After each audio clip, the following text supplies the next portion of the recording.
আসসালামু আলাইকুম গাইজ, আজকে সকাল সকাল উঠে আমি চলে আসলাম গরুর কাছে। হ্যাঁ, সরাসরি আসি নাই, আবার ফ্রেশ ট্রেশ হয়ে তারপরে এসেছি। এসে দেখলাম গরুর কাছে খ্যার নাই, তো আমি খ্যারটার একটু খুলে টুলে দিলাম। খ্যার খোলার সময় গরু এমন ভাবে তাকিয়েছিল, সে বুঝতে পারতেছিল এগুলা আমাকেই দিবে। খ্যার দেওয়ার শেষে আমি কলের পাড়ে আসতেছিলাম, তখন ভেড়া আমার দিকে যেভাবে চাই আছে আমার ভয় লেগে গেছে। মানে সে বলতেছে আমাকেও দাও, কিন্তু ভেড়া তো আর খ্যার খাবে না, ভেড়া তো ঘাস খাবে। তারপরে আমি এখানে টিউবওয়েলের পাড়ে এসে আমার পাউটাও ধুয়ে নিলাম। আর এইখানে অন্ধকার, কারণ কালকে মাইকিং করে দিয়েছে যে কারেন্ট থাকবে না। যাই হোক, তারপরে আমি আমার সাইকেল বের করলাম, সাইকেলটা একটু মুছে নেই।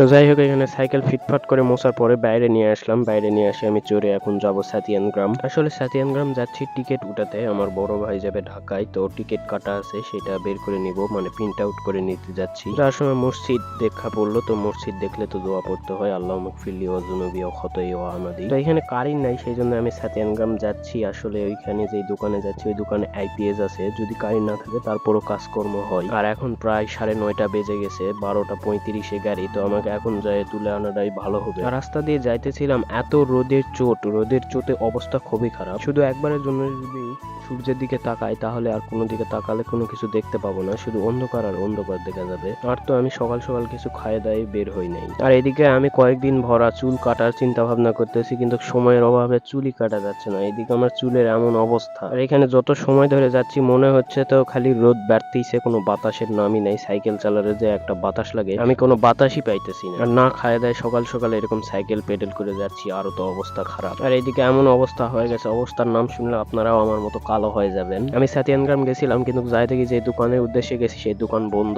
এবং আশেপাশে যে দোকানগুলো আছে সেগুলো আইপিএস নাই, সেহেতু কারেন্ট তো নাই, আইপিএস নাই, এখন কাজও হবে না। এই জন্য আমাকে আবার ইউটার্ন নিয়ে তিলেপুরের দিকে যাওয়া লাগতেছে। আর এইদিকে আবার তিলেপুরের অর্ধেক রাস্তায় আসতে আব্দুল্লাহপুর মোড়ে এখানে আবার দোকানে থেমে গেলাম। আসলে থামার কারণ হচ্ছে আমার কাছে 200 টাকার নোট, তো প্রিন্ট আউট করবো, দেখা যাচ্ছে 20 টাকা 10 টাকা খরচ পড়বে। সকাল সকাল ওই টাকা খরচ করে এত বড় নোট দিলে চলে? ওই জন্য দোকানে দেখলাম যে খুরসা হবে নাকি। তাই এখানে দোকানদারকে যখন বলি 200 টাকা খুরসা হবে নাকি, সে বলে সকাল থেকে এই পর্যন্ত 20 টাকাই কামাই হয়নি। তাই আমি ওইখানে আর সময় নষ্ট না করে তাড়াতাড়ি তিলেপুর চলে আসি, এখানে দোকানে স্টুডিওতে চলে আসি। তো এখানে ভাইটিকে ব্লুটুথের মাধ্যমে টিকিটটি ট্রান্সফার করে দিয়েছি, কারণ আমি গরিব, আমার ফোনে কোনো এমবি টেমবি নেই, কিছু নেই। আর এখানে আমি সাইকেল বাইরে থুইছি, মাঝে মধ্যে আমি তাকাইতেছি, কারণ বলা যায় না কে কোন দিক থেকে ফ্রুট গেলে চলে যায়। তো এখানে আগেই আমি বলি 200 টাকা খুরসা হবে নাকি, তো আমাকে বললো হ্যাঁ ভাই 200 টাকা খুরসা হবে। আমি বললাম যাই হোক, ভালো হলো, সকাল সকাল কোথাও দৌড়াদৌড়ি করা লাগবে না, কারণ এই খুরসার জন্য এত দৌড়াদৌড়ি করা লাগে। আমি তো বলি সরকারের উদ্যোগ নেওয়া উচিত যে প্রতিটা ইউনিয়নে টাকা খুরসা করার জন্য